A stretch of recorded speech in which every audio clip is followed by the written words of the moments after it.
사천의 난립 군웅할거리 축소판. 중국의 서남부에 위치한 사천성은 비옥한 토양과 풍부한 자원, 그리고 험준한 산악으로 둘러싸인 독특한 지리적 특성을 가진 곳입니다.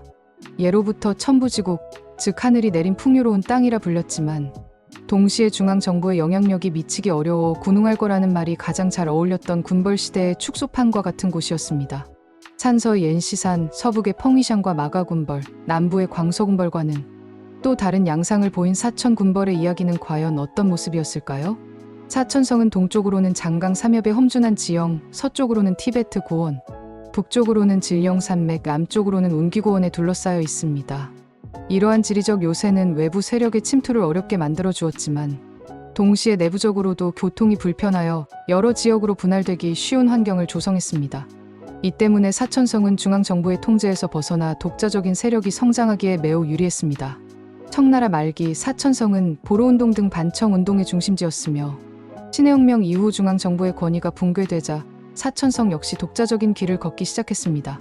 이 시기 사천성에서는 수많은 군벌들이 난립했는데 이들은 마치 독립된 소왕국처럼 각자의 지역을 통치하며 서로 견제하고 충돌했습니다.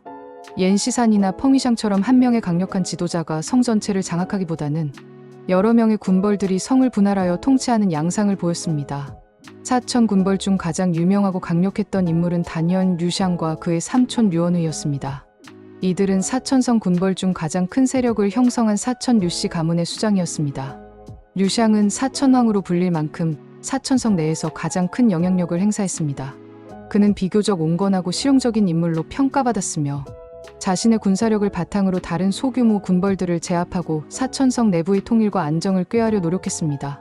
그는 성내의 독자적인 행정 시스템을 구축하고 세금을 징수하며 자체 화폐를 발행하는 등 사실상 독립적인 통치를 펼쳤습니다. 류샹은 또한 사천성에 군사학교를 설립하고 무기공장을 가동하는 등 군사력 강화에도 힘썼습니다.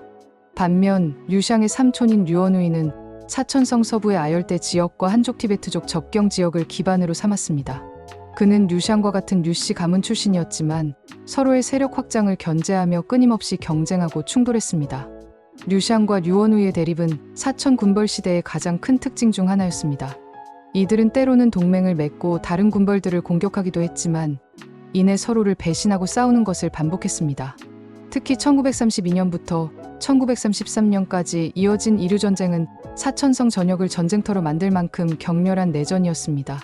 이 전쟁은 결국 류샹의 승리로 끝났고 그는 사천성 내에서의 자신의 지배권을 더욱 확고히 할 수 있었습니다. 류샹과 류원의 외에도 사천성에는 수많은 크고 작은 군벌들이 난립했습니다. 양선, 덩시어우, 거루창 등 각 지역을 기반으로 한 군벌들이 저마다의 세력을 가지고 서로 연합하거나 배신하며 복잡한 관계를 맺었습니다. 이들은 비옥한 토지와 인구 밀도를 바탕으로 병력을 모집하고 독자적인 재정수단을 확보하며 생존했습니다.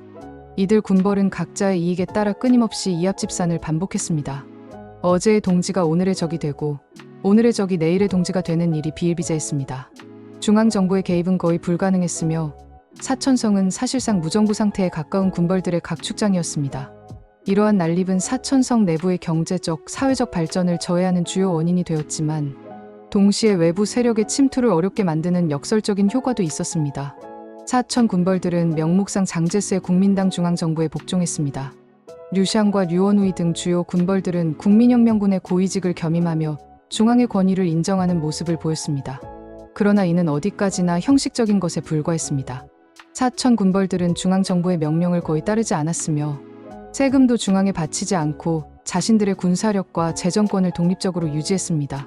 장제스 중앙정부는 사천 군벌들의 독자적인 통치를 내심 불만스러워했지만 험준한 지형과 막강한 군사력 때문에 직접적인 개입을 주저했습니다. 중원대전 등 다른 지역의 군벌들과의 전쟁으로 중앙정부의 역량이 분산되어 있었기 때문이기도 합니다. 장제스는 사천 군벌들 사이의 갈등을 역이용하여 서로 견제하게 만들거나 특정 군벌을 지원하여 다른 군벌을 약화시키려는 전략을 사용하기도 했습니다.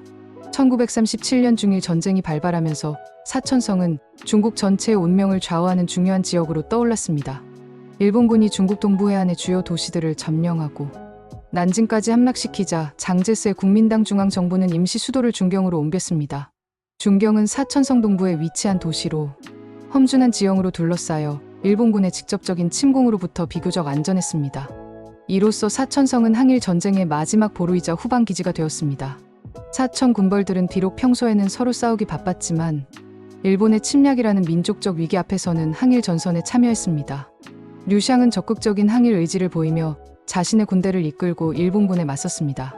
그는 산서성은 일본군에게 빼앗길지라도 사천성은 빼앗기지 않을 것이다 라고 선언하며 항전에 대한 결의를 다지기도 했습니다. 그는 중일 전쟁 초기인 1938년병으로 사망했지만 그의 군대는 항일 전쟁에 계속 참여했습니다. 사천성은 항일 전쟁 기간 동안 중국 전국의 인력과 물자가 모이는 중요한 병참 기지이자 수많은 지식인과 피난민들이 모여드는 문화적 중심지가 되었습니다. 사천 군벌들은 국민당 중앙정부가 자신들의 영토에 들어오는 것을 허용해야 했고 이는 중앙정부가 사천성에 대한 영향력을 강화하는 계기가 되었습니다. 장제스는 이 기회를 이용해 사천 군벌들의 권한을 점진적으로 약화시키고 중앙의 통제권을 확대하려 했습니다. 중일 전쟁이 끝나자마자 중국은 다시 국공 내전의 소용돌이에 휩싸였습니다. 사천 군벌들은 대부분 장제스의 국민당 편에 서서 마오쩌둥의 공산당에 맞섰습니다. 그러나 오랜 전쟁으로 지친 이들의 군사력은 이미 약화될 대로 약화되어 있었습니다. 또한 공산당은 사천성 농민들의 지지를 얻기 위한 선전 활동을 강화했고 이는 사천 군벌들의 통치 기반을 흔들었습니다. 특히 류샹 사후 사천성 군벌들은 더욱 분열되었고 중앙정부의 통제력은 오히려 강해졌습니다. 일부 군벌들은 공산당의 승리가 확실시되자 공산당으로 전향하거나 무기를 버리고 투항하는 길을 택했습니다. 류샹의 삼촌인 류원우이는 1949년 말 공산당의 대규모 진공작전이 시작되자 공산당으로 전향하며 사천 군벌 시대의 마지막을 알렸습니다. 1949년 공산당 인민해방군이 중국 대륙을 완전히 장악하면서 사천성의 모든 군벌 세력은 종언을 고했습니다. 난립했던 군벌들은 해체되거나 새로운 공산주의 정부에 편입되었고 사천성 역시 중화인민공화국의 일부가 되었습니다.